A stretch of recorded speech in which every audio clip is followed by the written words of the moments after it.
session, I kind of mentioned that this session here is very important session for you guys at CVT.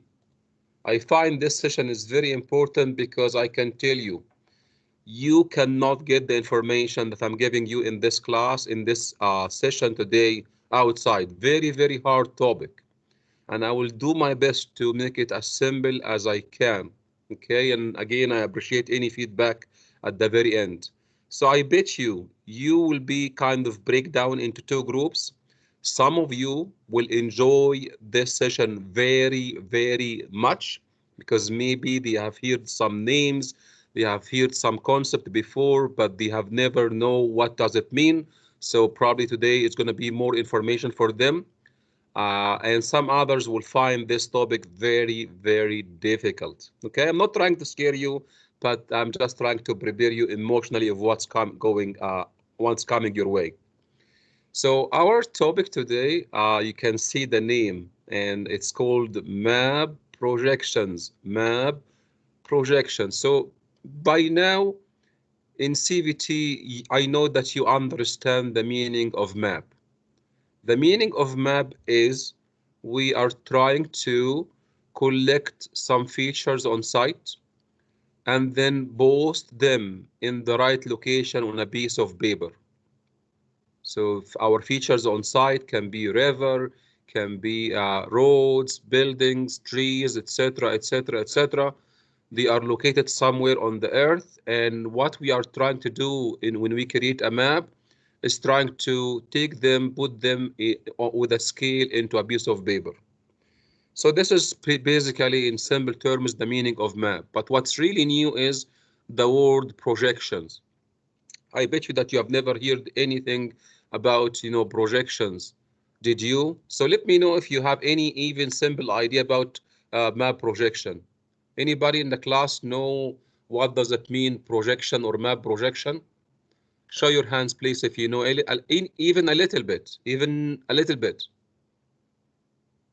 Okay, great. So we have Ryan. Okay, so let's wait until the end of class, Ryan, and please give me a feedback whether I increase your information about projection or no. Okay, let's get started. So really, the projection starts here.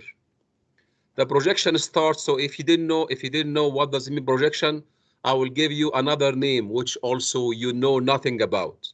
Anyone in the class knows anything about geodesy? Geodesy? Show your hands, please, if you know anything about geodesy.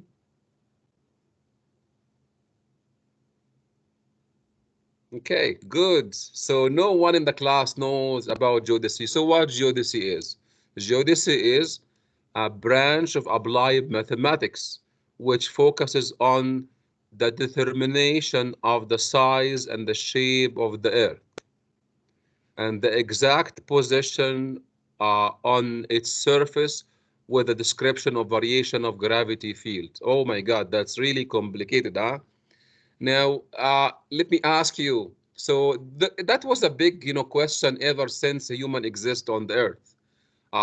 Some people, they think about the earth as flat. They call it flat earther.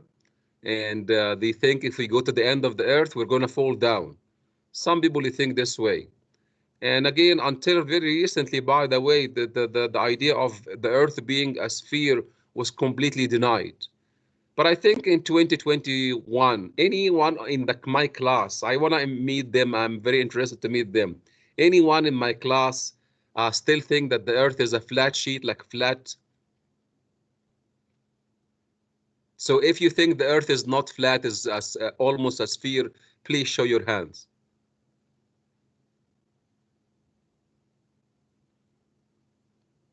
Perfect. Thank you. Okay, great. So look at my screen. I kind of trying to get the idea close to you. So I kind of grab this website, which is very nice. It's just I can simply take our Earth and can rotate. So the actual shape of the Earth is in simple terms, it looks like a ball. In reality, it is not really a ball. It is not really a ball. It is a little bit closer to being a ball, but it's not a ball. Okay. Now, here is how our Earth looks like, okay? And again, I'm not really in this sketch here. I'm not showing you the entire Earth. No, I'm showing you only a small section of the Earth, where you will see on my screen right now three different surfaces. Three different surfaces. Let's start with the first one. The first one is here, okay? I'm gonna point out to my first surface, which you can read the name. It is called physical surface of the earth, which we call it terrain. So look at the name. This is called terrain. And it's as simple as if you go outside and walk on the earth, this is our terrain. It's physical. We can touch it. However, you can see it is very, very irregular. And you can follow the profile of the terrain where you can see there is a mountain and then it goes down and it goes to the underside and creates the ocean bed. Okay, so that's very complicated. When I say very complicated, I'm saying very complicated mathematically. Okay, mathematically. In mathematics, we express the shapes in terms of x, y, z. So there is some kind of formula or relationship to connect the x, y, z. And let me remind you, if you love math, you will love the following. So so let's say this is a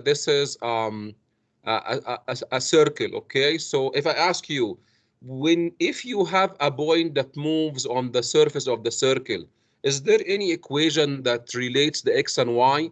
I'm assuming here that this is my x-axis and this is my y-axis. Okay. So this x and y. I'm asking you for any point on the circle perimeter. Is there any equation? Yes, there is. Watch this. So I'm going to write it for you here. So x to the power 2 plus y to the power 2 then equals r squared, which is simply the radius of the curvature of the circle. Anybody is following this equation?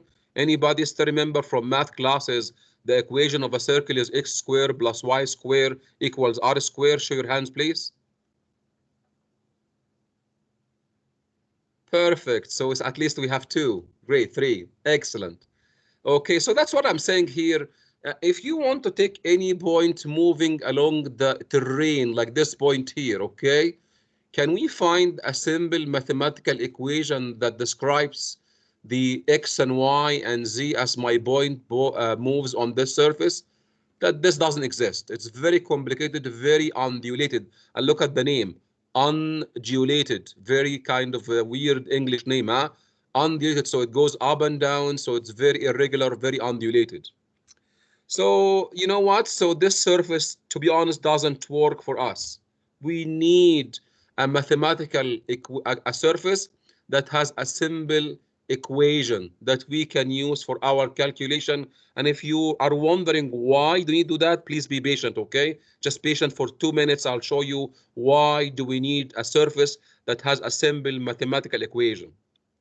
Now, what happened is next surface that we have here is kind of very weird name. Watch this name, huh?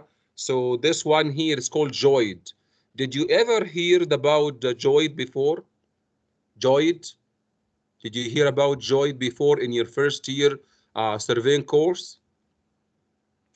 I doubt even it's too far, so I bet you that you even remember that, even if you know it. So look at this, please. I'm going to remind you, our Earth is a big mass. It has a gravity field, And the gravity field, it represents by the joid. So the joid is not really a physical surface that you can hold on and catch and touch. No, the joid is a gravity surface, okay? And this gravity surface, we have so many of them, by the way. If you heard anywhere in your physics class about geopotential and those surfaces that we have equipotential surface, that we have the same potential along them, potential energy. So the joid is the most important one because simply it coincides with the ocean and the sea surface and the extent of them under the continent. Okay, so one more time, Earth has a mass, it has a gravity field represented by equipotential surface, And the word equipotential surface, it means if you simply move along these surfaces, you need no energy because they have the same energy. Okay? The most important equipotential surface is the geoid. Why is that? Because simply it coincides with the surface of the sea and the ocean and their extent under the continent. If you remember from last year, anyone remember MSL, mean sea level? Mean sea level. Anybody remember this name? Mean sea level. Really? Nobody remembers MSL or mean sea level from last year course? Okay, thank you, Mona. Okay, so mean sea level is simply the geoid. Geoid is the mean sea level and the extent under the continent. But just want to warn you, it's not rivers, huh? So the geoid has no business with river. River, they flow by gravity. So upstream it's high, downstream is low. And we use the geoid for a reference for measuring elevation. So we measure elevations from the geoid. Now the question is, in terms of complexity, is the geoid is something that's very smooth and we can describe it by mathematical equation like the one you see on my screen for the circle? Unfortunately, no. Our Earth, the mass distribution inside the Earth is not uniform. Some areas it has oil and gas, some areas it has other density material, and that's why the gravity field of the Earth is not really perfect. It also has some undulation. The word undulation, it means irregular. And I want everyone to look at my screen and try to compare between the geoid, which is undulated, to the Earth, which is also undulated. Which one is more undulated, the terrain or the geoid? Any help?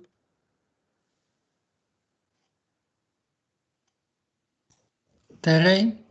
Terrain is more undulated, more irregular, and the geoid is a little bit smoother, but it's not really like a sphere, which is completely smooth. Okay, since we just said it, that geoid is very undulated, very irregular, so I can say, okay, so obviously doesn't have a simple mathematical equation like this one here. And then here is our final resource.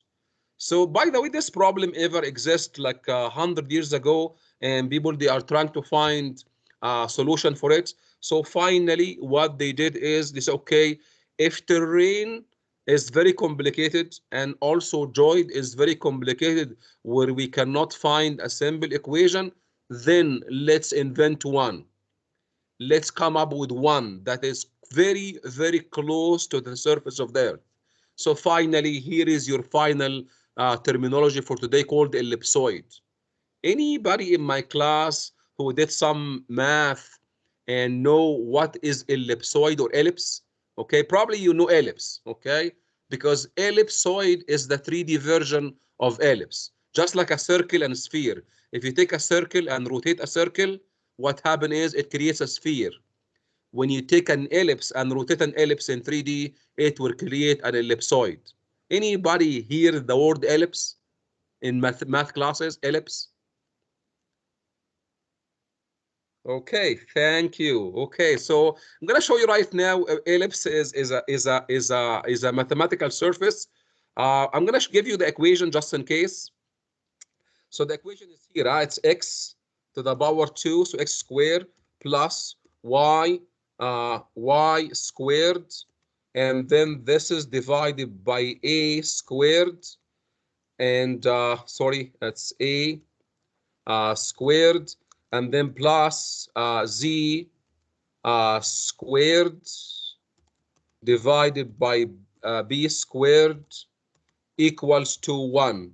Okay, remember the equivalent to this one, the sphere. If I copy this one, if I copy this one and place it here, you will see simply this is the equation of the sphere. Okay, sphere, not ellipsoid. So the equation of the sphere is simply x squared plus y squared plus z squared equal to r squared. Okay, so probably I can zoom in so you guys can get a look at the difference between the sphere equation and ellipsoid equation. And you know what? It's really, the Earth is not like a sphere. It is a sphere, however, it's compressed. It's compressed from the North Pole and the South Pole due to Earth rotation.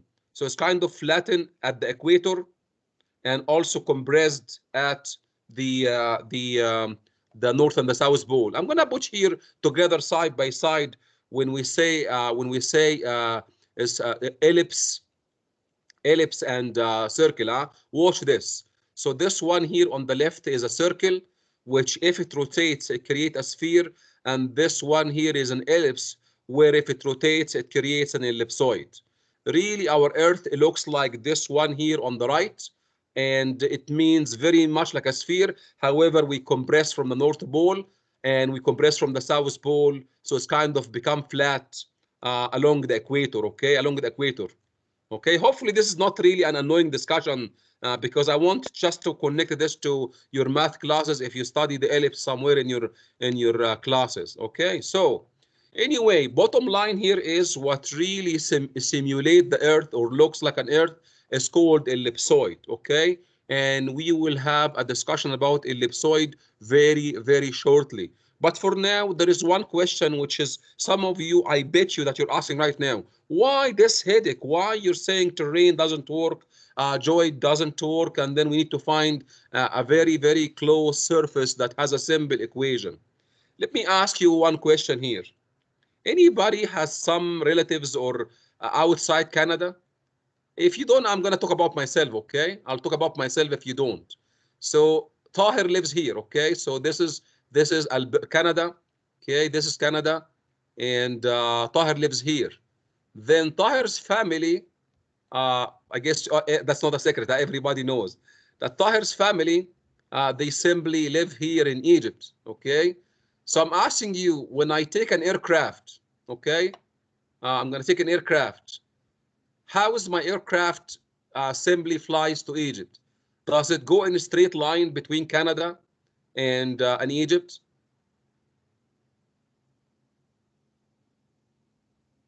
Okay, I mean, probably I can show you here. Okay, watch this. So this is world map. Okay, so this is Egypt here in red, and Alberta is here. Do we fly really in a straight line when we fly with aircraft? Because that's what our map tells us, right? If you look at this map, and you'll say, okay, you know, let's go with a line that probably southeast. So we go southeast, and we fly southeast to go to Egypt. Is that true? Anybody think that this is the way that when we fly from Calgary going to Cairo, I fly southeast? No, I don't think so. No, that's not great. Yeah, that's the answer, huh? So the answer is what you see here is not the real Earth. This is kind of a projection, huh? We're showing our Earth, which is a spherical surface, into a flat sheet. And that's why it's very deceiving. Actually, when we fly from Egypt, from Calgary to Cairo, what we go is you go on Greenland. So you go on the north, okay? You pass by Greenland, and until you go to Europe, somewhere like, let's say, London, and then you go to Cairo. Again, I'm not trying to tell you my travel story, but I'm trying to show you what is the importance of computational surface, okay? Now, I want you to understand what is the meaning of a straight distance on a sphere between Cairo and then and Calgary. Does it have any meaning, or this straight line it goes through the center of the Earth? What do you think? Anybody got the idea of the surface? When we fly with aircraft, watch my cursor here, the aircraft will simply fly, will go close to the North Pole, and then will go down here to over Europe and then to Cairo. The straight line between Calgary and Cairo has no meaning because simply this line goes through the earth, and we don't fly, we don't simply dig tunnel to go from Calgary to Cairo. You get it? I need to show your hands, please. Get the idea of why do we need a surface to find distances and project all my stuff on this surface? Great, thank you so much. So let's go next to our slides. So that's why we need a surface, and that's why I said here, ellipsoid is our surface that we will do all our calculation in terms of distance, in terms of area, in terms of angles, because we need it. Okay, now, Here is a discussion by the discussion about the geoid. I need to remind you, you can enjoy reading this one, but what I want to say here is that geoid is simply non-physical surface which you cannot touch it with your own hands. However, all our surveying equipment, they feel it. If you have used yourself, for example, a total station, when you simply level total station, what it does, it orients itself to the geoid because it feels gravity. Okay. Now here is the ellipsoid. So here is another discussion about ellipsoid. As I said, ellipsoid is the rotation of ellipse. So ellipse is 2D. You rotate the ellipse around the semi major axis. It creates for you an ellipsoid. So ellipsoid is a rotational surface of an ellipse. And look at this. There are two numbers very, very important. Watch this. What is A and what is B? If you have done any math classes, you will know what is A and what is B. So A, little small a or lowercase a, is the semi-major axis. That's a length, huh? While B is the semi-minor axis. In a sphere, A and B are the same and they are equal to the radius of the sphere. Okay. Now, this discussion is very, very important. I want everyone to pay attention to this discussion. Very, very important. Number one, some facts. Number one, the ellipsoid is a best fit. Watch this name, best fit. It doesn't 100% fit the Earth. However, it's a best fit. So there will be some differences between the Earth and the ellipsoid. And what we are trying to do is minimize those differences. Because remember, you can come up with any ellipsoid. However, really the ellipsoid we want to use is a best fit that matches as much as we can the Earth's surface. And in this discussion here, we have two main categories of ellipsoid. Watch this. Number one, there is something called the local ellipsoid, another thing called global ellipsoid, and the name is very explaining. Local ellipsoid, it means it's an ellipsoid that is a best fit for certain area on the globe. On the globe, for example, a best fit for Egypt, or a best fit for, for Alberta, or best fit for Canada. So that's called the local ellipsoid. Also, there is something called global ellipsoid, where the ellipsoid is trying to fit the entire world, the entire globe. Now, I need to remind you that ellipsoid does not exist. Ellipsoid, there is nothing you can touch or you feel it called ellipsoid. Ellipsoid is only our creation. We take an ellipsoid which comes from math. We simply scale it up or down, rotate it until the differences between the ellipsoid and the terrain becomes minimum. Did you guys learn about line fitting? Line fitting, for example, if I have here data point and data point and data point here, do you know that you can best fit with a line? And what does it mean, best fit line? It means you keep rotating. Look at this. You keep rotating and moving your line until the differences between your line and the point become minimum. Watch this. Is that a best fit? Tell me, please. Is that a best fit? No. So best fit, it means I'm going to move it, rotate it until the difference between the points or data points and the line is minimum. Okay, great. And this is pure calculation. So we get our points on the surface of the Earth, and we take an ellipsoid. We keep it changing the A and B. And remember, what is A and B? Those are the size parameters. So the size parameters, the A and B, they represent how big and small my ellipsoid is. I keep changing them. Not only that, I keep moving and rotating until it fits and the differences become minimum between the points on the terrain and the points on the ellipsoid. Now, let me give you some name here. Very important. Those names are very important. So our first name here is called NAD 83. NAD 83, which is North American Datum 1983. So this ellipsoid here is simply good for mapping in Canada and USA and Mexico. So it's good for 3 countries, all North America. And this datum or ellipsoid was established in 1983. So what does it mean? It means in 1983, researcher and scientists, they have enough data to do the best fitting for North America, and they came up with A and B, like the size and how much rotation and what is the shift of the center, until this ellipsoid is the best fit for North America.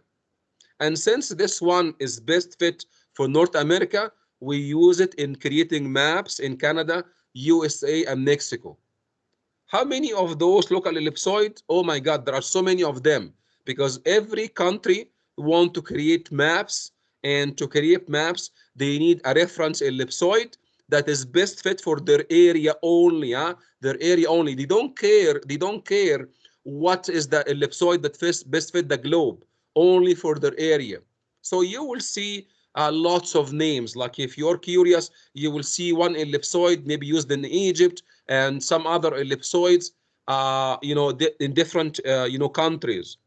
I can tell you something. Remember, look at this, please. So look at the mathematics, Now I have 3 data points, so I created this line, I have 3 data points, so I created this best fit line. Now I'm asking you, what if in the future I got more data, like more data? I'm asking you, would still my line be a best fit, or maybe I can improve my fitting again? Any help? Like in 2021, I have 4 data points. I came up with a best fit line. After 10 years, I'm collecting more data. So I'm asking you, would still my line be a best fit? Or maybe there is a better line that is best fit for the entire data, let's say by 2030. Any help? Improve it. It will improve. And that's why those ellipsoid, they are created with the dates, and maybe after 10 years, whenever we have more data, we can improve them. Improve them means, it means those value of the A and B will slightly change. So those value will slightly change. So we update them. Now, let me ask you, yes, so every country, they have their own ellipsoid. So Egypt has one, Canada has one, and so on. Now, did you ever learn about, GPS? And anybody in my class remember what does GPS stand for? I need one to tell me what does GPS stand for. Only one person. GPS. Global Positioning System. Global Positioning System. And look at the name, global. Look at the name, global. It means if you turn your GPS in Canada, you will get your coordinates, your location in Canada. How about if you travel to Egypt? Would you still get your coordinates? Yes, you will still get your coordinates. Is it different system or the same system?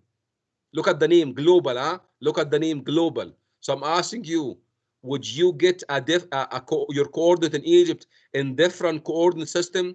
I mean, with respect to different ellipsoid, or the same ellipsoid? Same. Same ellipsoid. That's great. So look at this. So here is the need for a global ellipsoid. So whenever you want to use a global system like GPS, for example, you need a one unified coordinate system for the entire globe.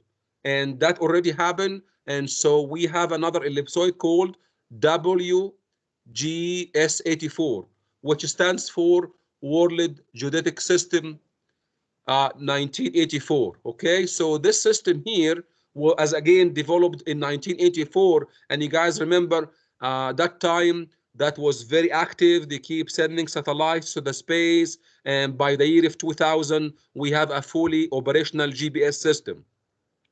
Now, if you are curious of how many in the world, how many ellipsoid available in the world, I provide you with a link. So the link comes from EPSG, which is European Petroleum Surveying Group. And if you click on this link here, it will take you to this organization. And this organization, what they do is they archive all the ellipsoids available ever since. So you have database of all the ellipsoid that they have been published so far. And every ellipsoid comes with a kind of a serial number, huh? Anyway, I'll leave it at this point. Probably I'll reference this one, but remember EPSG, European Petroleum Surveying Group. They keep track of all the ellipsoids published so far. Okay. Now, one thing, this is very important. I want to remind everyone of something called curvilinear or geodetic coordinates. Everyone in my class, I know, you know what does it mean XY. I know that everyone, you know what does it mean XY, like Cartesian coordinates. Those are decided or measured in a meter, okay? So for example, if you have, this is your Y, and this is your X direction. If you have a point here, it will be represented by X and Y. Where is my X? So here is your X from here, from the point, this way. This is your X, and this one here is your Y coordinates, Y coordinates. So that's called Cartesian coordinate system. It works, we use it, but when it comes to global measurement, like for example, GPS, and if I give you a coordinate of 1 point and I said 100 and 100, can you tell me where is on the earth? Can anybody, if I give you, I have point 100 and 100, would you able to tell me where this point on the earth is? It in Egypt, in Canada, in Alaska? Do you know? I doubt. Nobody knows, okay? However, watch this. I'm gonna show you right now another system of coordinate, which simply, if you tell me the number, I will tell you right away where is your point on the earth. So this is system called geographic, look at the name, geographic coordinates, or sometimes call it curvilinear because it's simply a set of angles, okay? Watch this. So I'm gonna take you to probably the website, probably there's a picture here. Do you see these circles and lines like those? Okay, look at my cursor right now. Do you see those half circle and those circles here? Those, they have names. And their intersection, simply they define a point on the globe. So what do we call them? We call them latitude and longitude. Latitude and longitude. And those are angles. Watch this, not meters anymore. Those are angles. So what happens here is that I'm going to give you, for example, a name. And for example, this is my point here. This is my point here, so that's my point, okay? And if you drop a perpendicular line from the point perpendicular to the surface of the earth, and this line will simply go like this line, it goes until the surface, the center of the earth. And you guys know the name of this circle. Anybody study geography and to tell me what is the name of this circle here? I think everyone should know, huh? Anybody heard about the equator? Equator. Look at the name. The name is here, equator. So the equator simply splits the earth into like northern hemisphere and southern hemisphere, okay? So the angle between the line dropped from the point perpendicular to the surface of the earth to the equatorial plane, this angle here, watch this, okay? I'm gonna try to show you this angle from here to there, this angle here. What do we call this angle? We call it latitude, latitude. So if my point is on the equator, for sure, my latitude is equal to 0. And if my point is on the North Pole, my latitude is equal to 90 degrees. And if my point on the South Pole, simply my latitude is equal to minus 90. So latitude is an angle between the perpendicular line to the ellipsoid as it meets my equatorial plane, and it ranges from 0 to plus 90, and from 0 to minus 90. If my point is below the equator, it means southern hemisphere. Now let me ask you, if I give you only the lat of the point, so I give you the lat. For example, the lat is equal to 40 degrees, okay, like this one, like this point here, the lat is equal to 40 degrees. Does this define a single point, a unique point in space? If I give you only the lat, only I give you the lat, I give you 40 degrees. Do you know where this point on the earth? Any help? No. No. So we need another angle, and this angle called longitude, called longitude. And the longitude is simply defined by another angle. Watch this. Please look at my screen. So the other angle is kind of horizontal angle. I watch this. It is between you know, this half circle. So this half circle has a name. This half circle here is called Greenwich meridian. Meridian, huh? Listen to the name, meridian, meridian. So this zero meridian that passes through Greenwich. So this is called Greenwich meridian. Between Greenwich meridian and the meridian that passes by the point, this angle is called longitude. Well, longitude goes, you can see, look at the picture, it goes from 0 if my point falls on Greenwich meridian, and it can go all the way to 360 degrees, okay? 360 degrees. And some people, they say different ways. Some people, they say from 0 to 180 east of Greenwich meridian, and from 0 to 180 west of Greenwich meridian. I'm asking you, are we east or west of Greenwich meridian? In Calgary here, are we east or west of Greenwich meridian? West. West of Greenwich meridian. Thank you. You know what? What's our angle in Calgary here? It's roughly about 114. So we are 114 degrees west of Greenwich meridian. And remember, the meridian, it has to do with the time. So if to have two cities, they fall along the same meridian, basically they have the same time zone. And unless there is some political, you guys know that there are some countries, they want to make sure that the country fall in one zone, but really, because the earth simply rotates, and if you are fall in different time zone, then your clock will be different by 1 or 2 hours and so on. But some countries, for example, like China, although it's extending east to west, they say no, all the country, they follow the same time. So if there is no political reason, if you fall on a different Greenwich meridian, you're supposed to have different time. For example, right now, it is 8:41 in Cairo, and while here, so 8:41 at night, and in Calgary here, it's still 12:41. So the meridian simply controls the time because the earth rotates around the rotation axis. Now, finally, guys, listen. So now we know that if I give you the phi and lambda, lat long, you should know where my point on the earth. However, there is a little trick here, which maybe some of you are not paying attention. So if I give you only the lat and long, does it really define the point in space completely 100%? The answer is no, because as I said, the ellipsoid is a best fit of the ground. I'm going to go back a little bit so you guys can see. Watch this picture here. So the ellipsoid here is a best fit. Look at these points, okay? So this point here is simply above the ellipsoid, okay? And these points here, okay, are below the ellipsoid. So the ellipsoid is the best fit. So simply, if I give you the phi and lambda, doesn't fully define 100% where is my point, because there is a third dimension, which is the height. So how high the point above or below the ellipsoid is our last coordinate, which is here. So this one here is our ellipsoidal height, which is simply the height above of the point above or below the ellipsoid. Now, before I continue, hopefully this is not too long for you, but let me ask you how accurate I should be with mentioning my lat long.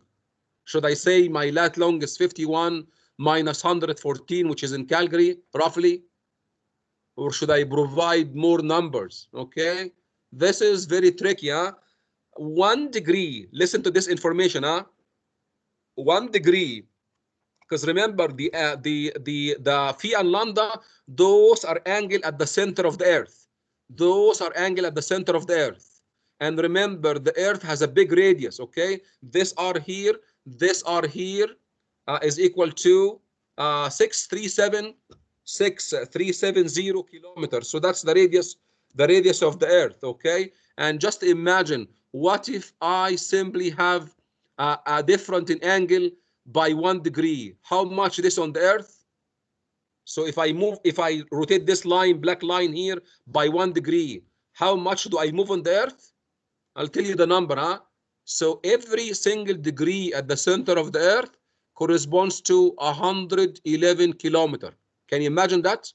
1 degree, like if I tell you my location is 50, and if I tell you later on my location is 51 degrees, it means I have moved 111 kilometers.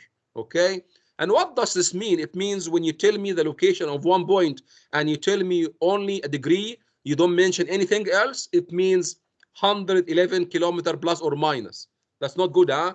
And that's why if we want to give a location of the point and we want a millimeter accuracy, this is how we should provide our coordinates. So you should mention degrees. Every one of those is 111 kilometer. And then a minute, which I don't remember how much, but you can divide 111 by 60, so they'll give you about 2 kilometer. And then you go to the second, and every second, 1 second, 1 arc second, it corresponds to 30 meter on the ground.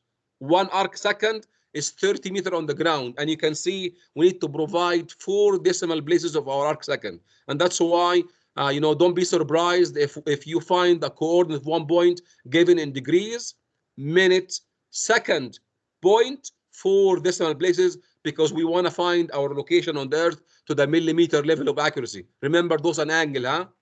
Okay, now I think probably we can go through this slide and we can give you a break. Now let's look at elevations, okay? Look at elevations. So elevation is something that you study last year, and we said it, okay, this time we said it already, that the joid is the reference for measurement of heights. So we measure our heights above or below the mean sea level. We measure the heights above or below mean sea level. Okay, so in the last year, you learn capital H. When you study elevations or leveling last year, you learn about capital H. And look at my slide, huh? Watch this. You can see capital H in blue, it is measured from the point on the Earth to the red. And what is the red? What do you think? You think is the red is the joid or the ellipsoid? It's here, huh? Even without looking at the names, I want you guys to be smart. The joid is undulated while the ellipsoid is very smooth. So this green is your ellipsoid and your red is the joid. The height of the point above the joid is called H capital, and this one is called orthometric height.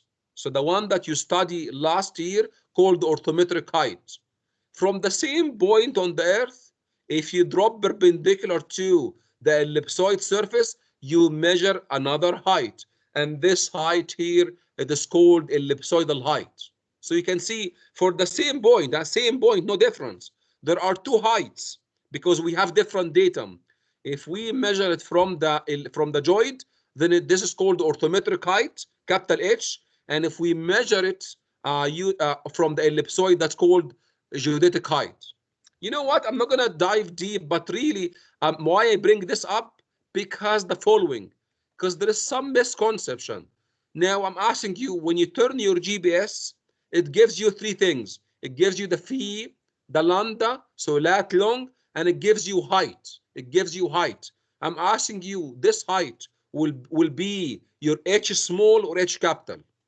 When you turn your GPS to find your lat, long, and height. This height, is it orthometric height in blue or ellipsoidal height in green? Anybody guess? Can guess? Ellipsoidal. Thank you so much. Please write it down because this is very important. When you graduate and you work with GPS data, GPS, it simply measures the height of the point above the ellipsoid. Can I ask you which ellipsoid? Any help? Because we've seen there are so many ellipsoids, huh? There is NAD 83 and so on and so forth. Which ellipsoid? Anybody remember the name? Galoba. Yes, which is WGS 84. 84. Okay, so please, this is really my point, and write it down so you know, understand it. Okay, because some people they think I need to make like leveling. I'm gonna get my GPS. I'm gonna get my orthometric height. GPS does not measure orthometric height. It doesn't measure orthometric height above the joid. It measures ellipsoidal height or geodetic height above ellipsoid. I'm asking you, can we convert between them? Can we convert between them, between ellipsoidal height to orthometric height? The answer is yes. Watch this. Did I tell you that ellipsoid is a best fit? Did I tell you that the ellipsoid is a best fit? I did. Okay. And in this process, when I do the fitting, do I know these values or differences between ellipsoid and joint? Watch this. Do I know these values? When I'm doing the fitting, watch this. Do I know all those offset between the ellipsoid and the joint? Do I know them? If you know about math, you will get the answer. I reference back to my best fitting.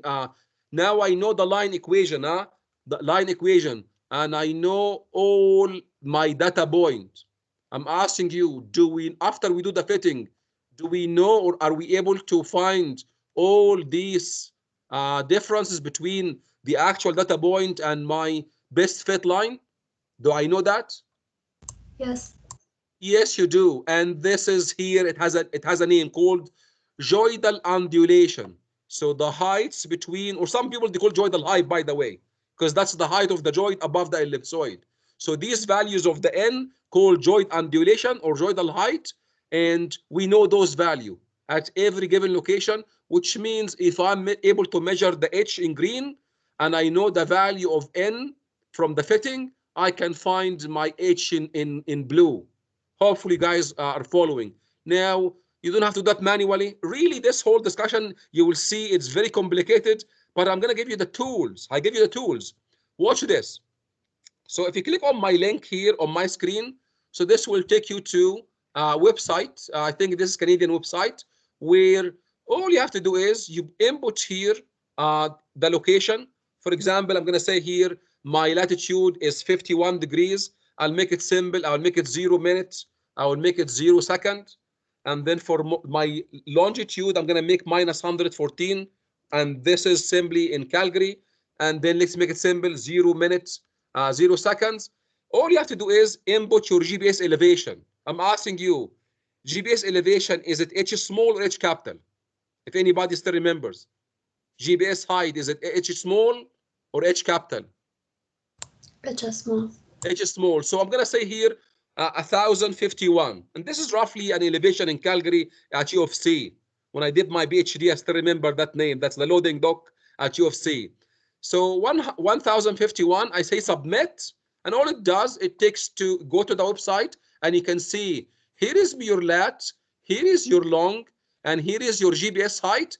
And look at this, the joint height is minus 16.841. What does it mean? It means at this point, the joint is below the ellipsoid. At this point, the joint is below. Why below? Because the minus, So the joint is below the ellipsoid. And finally, what is my orthometric height? It's simply 1,067 and so on.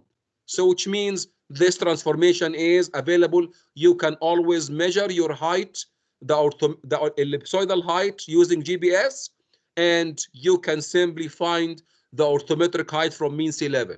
Even by the way, you can see this process was done based on a point based, like you can see here, point by point. However, this is very tedious if you do a survey. Let's say use your GPS and GPS gives you 1,000 points. You think I'm going to use this website?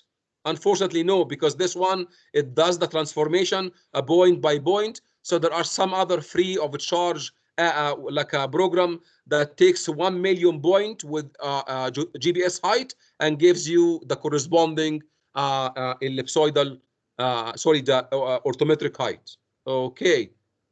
Now, I think this is too much information, and I know this is not really a very pleasant discussion. You know what? I'll give you a break so then you come back fresh and ready for the next part. Okay. We'll see you guys in 10 minutes. We'll see you back here at 1:03. Thank you.